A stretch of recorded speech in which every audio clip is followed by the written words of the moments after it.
Now, 800 CHAB presents Ask the Expert. Here's Rob Carney. With Greg Marcyniuk, our insurance expert from Heritage Insurance in downtown Moose Jaw. Greg, we touched on it earlier in the season, unsafe ice conditions out on Saskatchewan Lakes, people going out to do a little ice fishing. And we have had a number of people going through the ice in vehicles, dangerous situation. Now, while we have had some colder weather since, we still have to be so careful out on the ice, and that's what we're talking about today. That's correct, Rob. I think a lot of people out there, because the weather has been so good and that there's very little snow on the ice, you can get across the lake quite easily, quite readily, and unfortunately very fast. Now, when you are traveling on the ice at a high rate of speed, there is a wake that forms in front of a truck or any vehicle.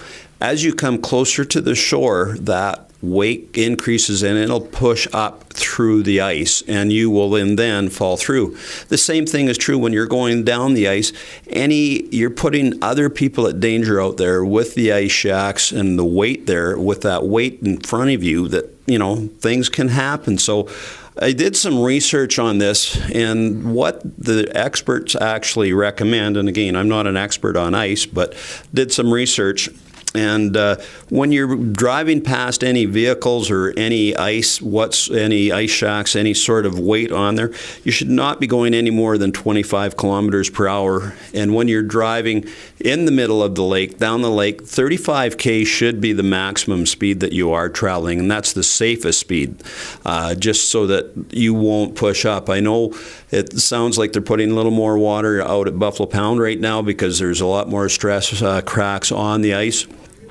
So again, air pockets can form, there's more vulnerability. So I would be very cautious out there when you're driving. So again, just 35K, and especially if you're passing a vehicle when they're coming, that should be about 10K if they're coming the opposite direction. So just know your limitations and take your time out there. Nobody's in that big of a rush. Now, if you do happen to get in an instance where you do go through the ice and you are in the ice, the biggest thing is once you're in that cold water, because it is so cold, your body goes into a state of shock.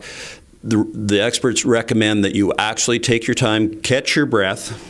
Now, again, don't panic. I know it's an easy thing to say, and I've actually fell through the ice myself, and I know all about it, is, just resist the urge to gasp, breathe, slowly tread water, and then what you want to do is you want to keep your hands up above the ice, pull forward with your hands and do a whip kick, and get yourself out onto the edge like a horizontal kick and pull, and once you're horizontal, continue to kick your feet, use your hands slowly forward, drawing yourself out on the ice, and then slowly crawl on the ice until you know that you're on safe ice.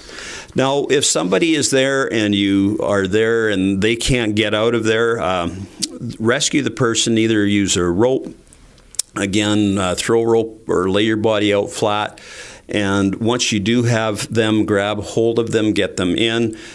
Make sure that you take steps to prevent hypothermia, such as dry clothing, get them out of that wet clothing, sleeping bag, and again, call for help.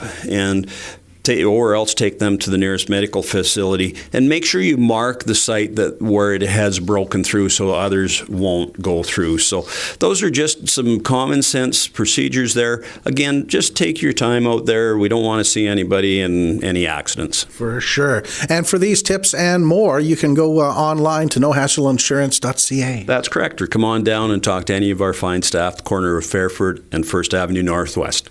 Greg Marcyniuk on 800 CHAB's Ask the Expert. This has been Ask the Expert on 800 CHAB.